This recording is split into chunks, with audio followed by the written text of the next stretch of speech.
Hello guys, welcome to the first episode of crowdfunded Later Union Trickless series. We are here in good old Borklyn Zoo, my hometown skate park, and today we will do some tricks from a list I got from you, and I will answer some cool questions. So let's start with the questions first. Let's start with the first question. How do you say your name? I've heard Eugen, Eugen, and more. Let's set the record straight by Stewart. So the German people, or generally most of the European, call me Eugen. This is like the typical way to pronounce it here. And the UK English speaking or US dudes call me Eugene. Eugene is totally fine for me. You can call me Eugen, Eugene. As long as I understand that you are talking to me, I'm fine with it. So all good guys, all fine. So second question. I'm wondering what is your plan for the end of Xsjado Soul Plates and Hursey? Good question actually. So yeah, I'm really in love with the Xsjado Soul Plates. I'm always shredding them down and make them fit for my carbon trees. But even if they are gone in the future, I still have a few ones left for at least a year. But I still can use the 7 soul plates. I actually using them. It gives your carbon frees and a bit more slimmer look.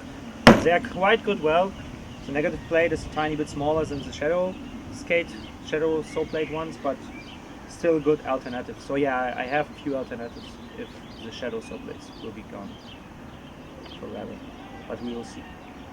Third question. What inspires you in skating? Where do you come up with ideas for tricks? So basically I get a lot inspired by rollerblading itself, like rollerblading history, old videos, old school tricks. You can see it a lot, like with the channel grinds. For the newer generation it's been like new, but if you know more about rollerblading or rollerblading histories, then you know that it's something really old school from back in the day, even word tricks and stuff. So I try a lot to get inspired by old school stuff and old school tricks. I even ask like people if they know cool stuff that they saw back in the day and they would like to see more often nowadays, even with rough grinds, grab tricks a lot. And basically I do the same with current tricks and the current scene. I have like a lot of people who are inspiring me a lot. It would be way too many to mention them all, but all the creative dudes out there know what I'm talking about. And this gives me one of the biggest inspiration, like seeing them, even if it's only a tiny Instagram clip, but the idea, the essence of it is like really good and like catches me. It's always like stays on my mind for days, and I want to try it out, maybe do it different, get my own flavor into it, and try to do it on the streets. So I got a lot of inspirations from rollerblading itself. Can be history, can be current stuff, can be cool creative dude in our scene or something. But I got like tons of inspirations from other sports too, like skateboarding for example, since my brother and Filma is a skateboarder. Like, a lot from skateboarding. Not too much that I'm trying to repeat it or something or to copy it, but more of the ideas behind it, how to think about spots and stuff. This is a lot. Or the execution, the style aspect. Then skiing lately a bit more. Skiing is really sick. Snowboarding too. Even scootering. Sometimes I watch like really crazy tech scooter clips. And super surprised how fast it's developing and going into such a crazy direction. And basically a lot of other stuff like classical inspirations, music, fashion, clothing, or generally people and art. Yeah, this is where my most inspirations come from. Question number 4. What was your favorite skate product of all time? What was your least? Who? Favorite is really tough, but let's start with the least. As a kid and now, the least favorite product of mine was still the UC Legacy. Way too big, too heavy, too complicated skate, and the design wasn't mine too. So yeah, the UC Legacy. Favorite product would be really tough when I was younger. So when I started, like not started rollerblading, but started to get more involved and then get more to know about the scene. I really loved the concept of Xsjado and really loved the team riders and everything. So the Xsjado skate was like maybe my favorite product when I was a kid, for sure. Especially the Dustin Jamieson skeleton, dude only skate. It's a greenish one, really good. Later they used the carbons. I really love the slim look like a slim ninja boot, and all the team riders who used it back then gave them such a cool look with the tricks and everything. It was so good. And nowadays I don't have a particular favorite product of all time, but I really like the direction rollerblading is going in general, like with all the wheel sizes, with all the different frame ideas, rockering, boot technology and quality way better, liners. So not a particular product for sure, but I really like the direction it's going. So I'm quite happy right now with everything and most of the products who are getting released. Yeah. Question number 5. What was your best story from a skate trip? Now you're expecting some drunken crazy stories, but I've never been a heavy drinker or party playboy dude, so most of my really exciting or interesting stories from trips are more like always more concentrated on the blading itself. So really good story that I really like to remember. It's 2 years ago when I was filming for Sota in Copenhagen with Jonas and Yutsang, Kirill Garushko. And one day I was trying for almost 3 hours on one trick. It's like a really technical switch up on a kind of a bank next to a road, so always cars and bikers are coming, you have to wait, so a lot of brakes, it was windy, all the typical stuff that's annoying you during trying to get focused and stay motivated for the trick. Maybe you even know it, maybe you saw Sota, it's like a transfer over rail to switch sole and then transfer back to the rail to sole, the 360 and then top sole to fish crane around the corner.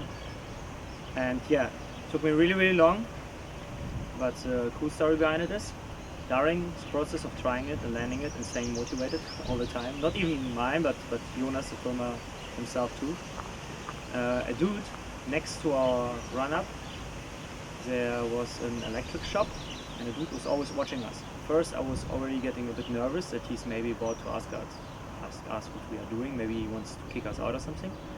But after a while he saw that we were already stretching out, like shouting a bit and stuff and screaming, and then he got to know that we are putting in work over there, and he kind of appreciated it, and without even talking to us and without even asking what's going on, he's coming around the corner and bringing us some drinks, staying there, don't even talking to us, because he saw we've been like super concentrating. We were like, whoa, that's epic. And he's like only like giving us shoutouts from the window. So yeah, we've been drinking the drinks and trying to get the shit done, and we've been almost done, and like I was super juiced again, getting some positive vibes, and yeah, fuck, almost done. And then again you're getting like ups and downs, and I had to again it down, and it took me again way too many tries, and I was getting nervous and stuff. And then the dude came again and even served us some food and stuff. It was amazing. And then he started talking to us, and I took a small break, ate the food, chilled a bit out, and the dude talked to Jonas and even said like, yeah, if you need some help, I can help you for sure. There's people who are coming over the road, or I have some drones, I can help you filming. It was really funny and such a cool situation, because in Germany most of the time I'm filming here, it's a bit more different, like with all the older people and with all the mindset about rollerblading itself, and we are destroying sports and stuff like this, blah blah, like all the classic opinions about it. It's a bit harder because you always have to discuss with it, and if you smile and be positive, it works. But I never had the case that somebody like came directly to us and directly supported us, only because he saw like we were putting in work. So after eating the food he gave us and all the drinks, directly was motivated, and within 3 tries or something finally laced it. Felt so happy, and I don't know, it's I think one of my favorite memories, because it was not only the trick, it took me like so many tries, so much energy, blood, sweat and tears, but all the positivity around us kind of helped me to lace it even better. even easier. Yeah, sometimes it's crazy. Everything can work out together so well, even if it feels like totally wrong with all the cars, the wind, the many tries, but in the end it works. It's crazy, it works. Yeah. Question number 6. What is the hardest trick you have ever laced, ever done? So that's always changing from year to year, but right now I think I have to split it. Like, first, the hardest trick, more about like overcoming your fear and reaching a new level, would be right now my ender from the Elite Series number 2 VOD. It's like a shotgun rail where I'm doing an Elite double X on both rails, and like 360 turning to the other Elite double X is like a bit more complicated, so buy it and watch it, enjoy. And other than that, there have been a few really tough ones. Sometimes it's not about the amount of tries, sometimes it's more about overcoming fear. Like I did a bit bigger disaster ellipse soul on a curb with a huge drop at the end in my pro introduction. I took one fall on my ribs and fall almost on my head. It was like really dangerous, but after a few more tries I laced it. And then there are tricks which only like more about your technique and reaching a new level and being really focused.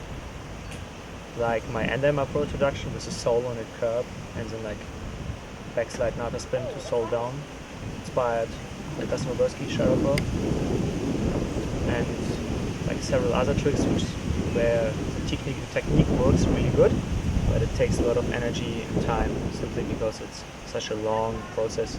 Like my first trick, again in my pro introductions, to 70 front torque, to switch back torque to front torque to 70 off.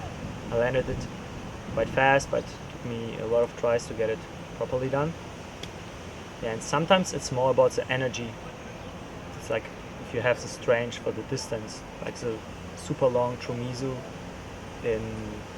again in the Elite Series number 2 VOD, or a few really big ones from my Shaolin sessions section, or all the long balance rails from my rope dancer file. So yeah, I don't have like one particular super hard trick, but a lot of different ones where each of them have their own aspects why they are so hard. But here right now I think the ender from the VOD is one of my hardest ones if it comes to technique, definitely. And if it comes to dangerous aspects, I have several ones, I can't separate them. I've never been the fan of huge spots, so it's always hard for me to decide which one is harder, which one is okay. Yeah. So let's go to the tricks. Trick number 1. Tabernacle of any kind on any object. Bonus points if it's channel 1 or channel 3. That's a tough one. From Tri-Rudolf. Good ones. Thanks, Tommy.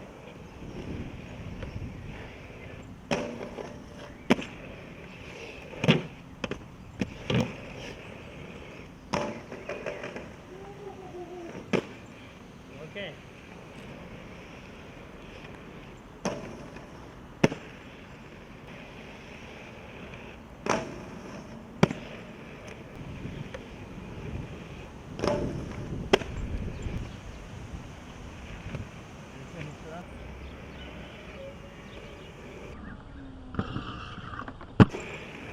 Number 2, on the rail.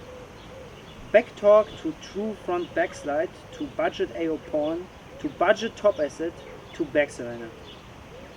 Oh my god, that's probably not possible because then I have to grind it through the curve. It's super dangerous. But maybe I can cheat a bit and make it like faster tippy tappy and then it works. We will see. I will try my best. It's from Lee Jacobs. So okay, Lee? Really hard one, I will try my best.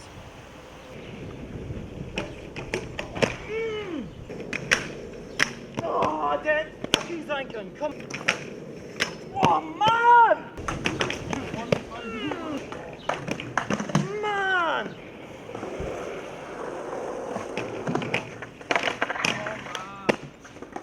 Number 3, channel 11 unity, front or backside, any object. Dustin Jamieson. That's a tough one.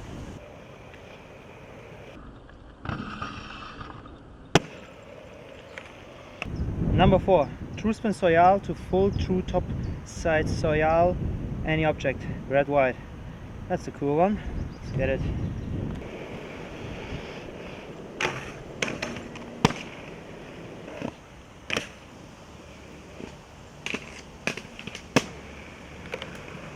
Number 5, Soul to backside Cabdriver to 360 backside to Fastslide, any object, Andrew Hursey.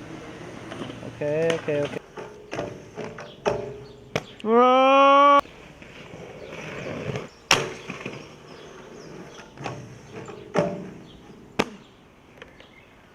Number 6, an ungrabbed Mercure to Fastslide to Xsjado Soul. Coming out fakey would be tight. Curved rail, Connor Murphy. Okay, let's get it.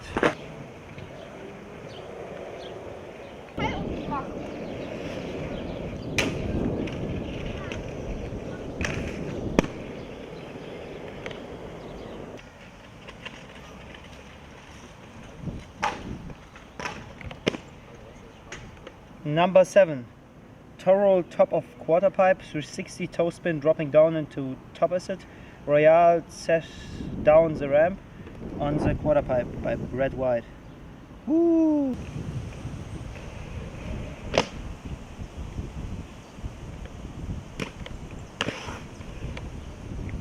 Number 8, Instant Sweaty to true top horn to budget miso on whatever you would like by Lee Jacobs. Thanks, man.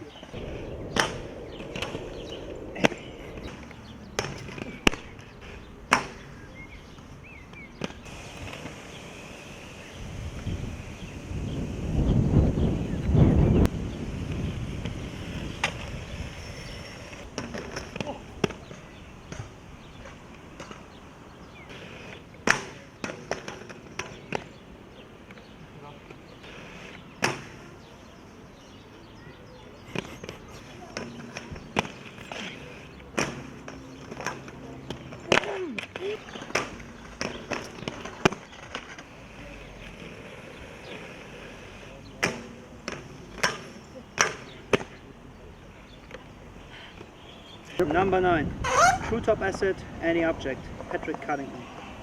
Yes.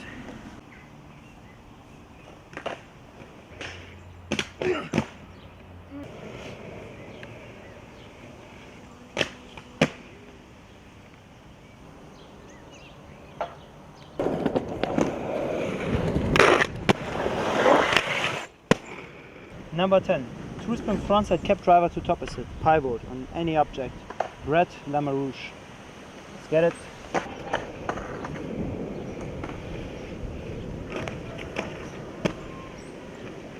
Number 11, Hurricane top acid to true top acid, classical Fromm, any object by John Fromm. Yeah, man, thanks for that one.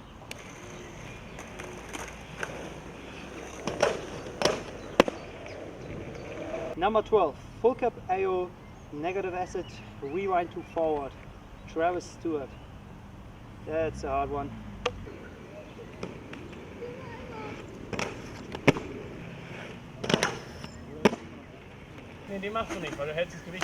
So it's over. I'm sweating. Took a lot of fails, tries. It was really funny day. Thanks for joining this project. And thanks to Bladder Union for this challenge. I really appreciate it. Hope you enjoyed it.